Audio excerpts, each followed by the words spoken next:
नागालैंड और आइलैंड ने दिनांक 5 मार्च 2020 को घटनास्थल का दौरा किया।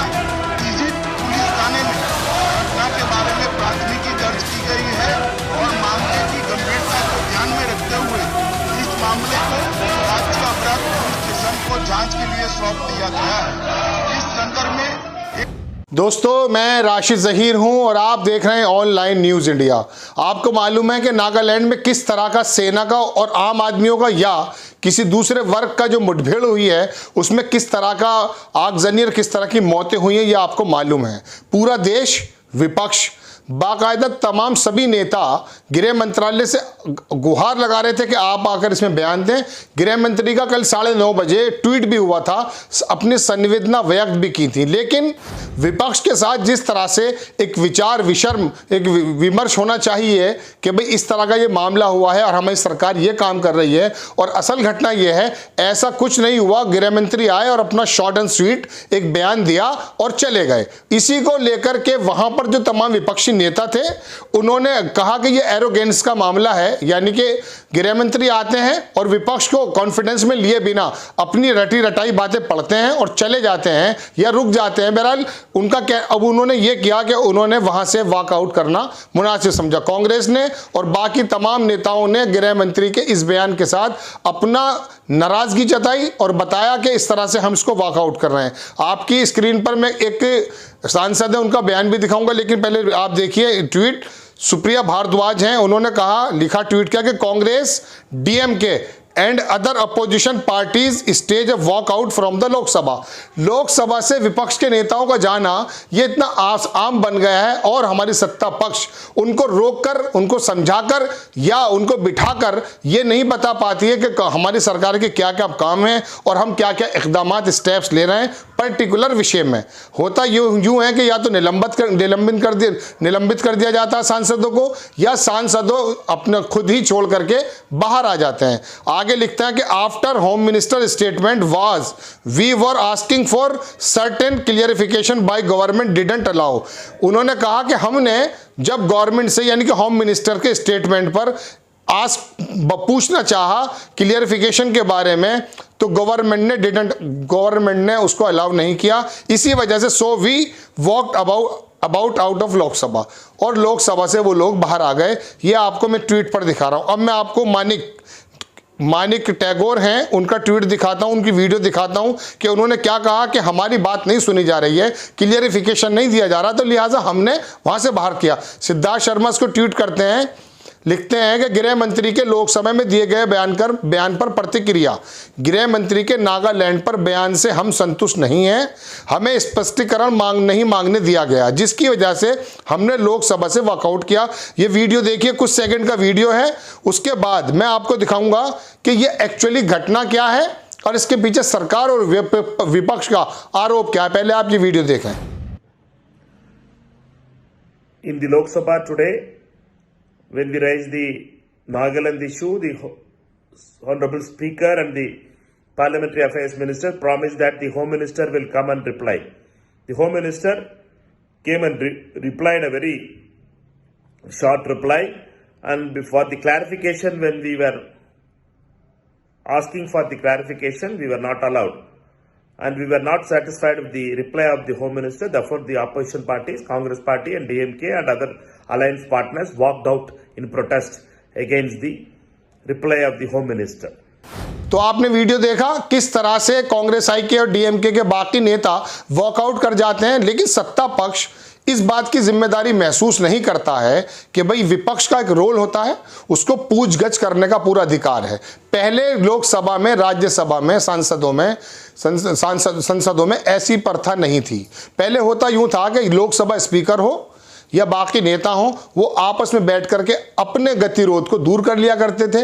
पुराने लोकसभा स्पीकर और हमारे उपराष्ट्रपति जो थे भैरव सिंह शेखावत, हालांकि वो भारतीय जनता पार्टी से ही ताल्लुक रखते थे, उनके कार्यकाल में ये देखा गया है कि जब भी विपक्ष में या पक्ष में, सत्ता पक्ष में कोई गतिरोध होता था, वो अपने ऑफिसेज में बुला लिया करते थे, चाय पिलाते थे, दोनों का गतिरोध खत्म करके संसद की कार्यवाही को आगे चलाते थे ताकि देश की तरक्की हो। लेकिन अब होता यूं है कि हमारे गृह मंत्री जी कल तक तो राजस्थान में अपनी चुनाव प्रचार कर रहे हैं, रैलियां कर रहे हैं तमाम, और अब आकर के लोकसभा में आए और विपक्ष का कोई सवाल दिए बिना, सुने बिना, पहले भी और बाद में भी अपना बयान दिया और बात खत्म। नागालैंड में दरअसल ऐसा नहीं हो रहा है। नागालैंड के अंदर की भी स्थिति हम आपको पहले बता चुके, लेकिन अब मैं आपको वो कॉन्ट्रडिक्शन बताना चाहता हूं जो गृह मंत्री के बयान में है, वहां की सेना के बयान में है और विपक्ष के बयान में है। इसी वजह से चर्चा होना जरूरी है। लेकिन लोकसभा के अंदर ऐसा एटीट्यूड सत्ता पक्ष के माध्यम से दिखाया जाता है कि आपकी कोई जरूरत नहीं है, आपकी कोई बात नहीं सुनी जाएगी। इसी वजह से पहले वो 12 सांसद निलंबन होकर के गांधी जी की प्रतिमा के नीचे बैठे हुए हैं, उनका भी निलंबन हुआ है, और अब ये वॉकआउट हुआ है। अब आपको मैं दिखाना शुरू करता हूं। देखिए, आज तक की रिपोर्ट है ये 1 घंटा पहले की। नागालैंड हिंसा पर लोकसभा में गृह मंत्री शाह बोले कानून के मुताबिक कार्रवाई होगी। एक डायलॉग, एक बात हो गई। अब आगे सुनिए। अब मैं आगे दूसरी चीज दिखाना चाहता हूं आपको। नागालैंड फायरिंग पर संसद में अमित शाह का बयान, गलत पहचान की वजह से चली गोली। अगर गलत पहचान की वजह से आम आदमियों को वहां पर मार दिया गया है, वहां पर जो असम राइफल्स है उन्होंने आम आदमियों को गलतफहमी की वजह से मारा है, तो अब ये बताइए आप कार्रवाई कौन सी कर रहे हैं? कार्रवाई की बात मैं बता देता हूं आपको। देखिए, पहली बात लिखते हैं कि नागालैंड फायरिंग में गलत पहचान का मामला, सेना को मजबूरी में चलानी पड़ी गोली।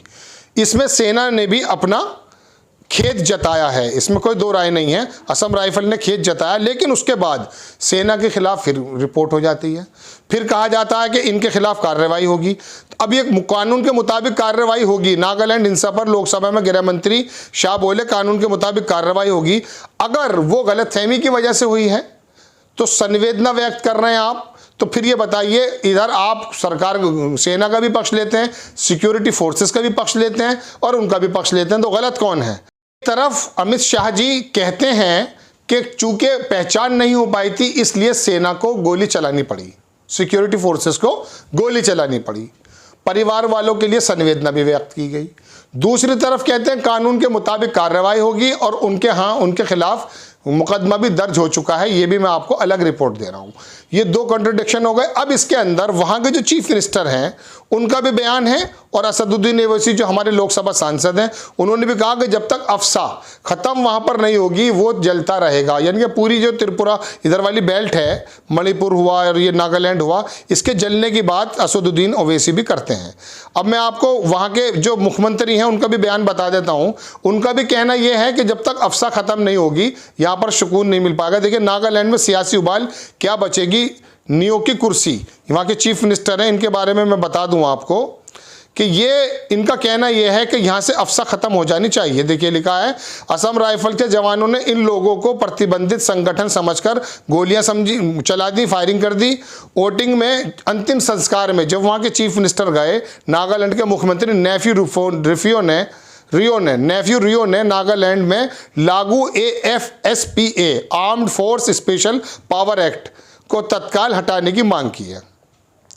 असम राइफल ने रविवार को कहा कि उन्होंने इस घटना पर खेद है, जबकि केंद्रीय गृह मंत्री शाह ने मारे गए लोगों को परिवार के न्याय दिलाने का वादा किया। तो किस तरह से न्याय दिलाएंगे अमित शाह?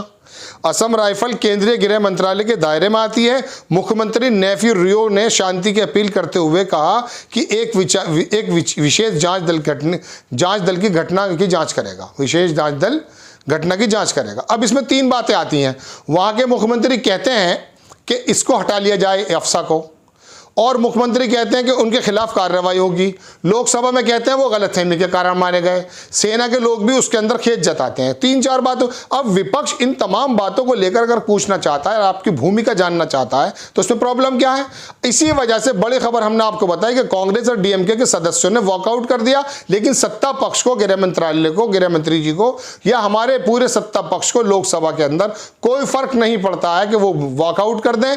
अब आपको बड़ी खबर बताना है कि गृह मंत्रालय को लेकर और सरकार को लेकर कांग्रेस आई के नेताओं ने और DMK के नेताओं ने और बाकी तमाम लोगों ने भी वहां से वॉकआउट कर दिया। ये बड़ी खबर है। नागालैंड पर सही तरीके से जवाब न देने का, अपना घमंड या जो भी सत्ता का नशा है उसके अंतर्गत ये एक्टिविटीज को आरोप लगाते हैं कि हमारी सुनी नहीं जाती है।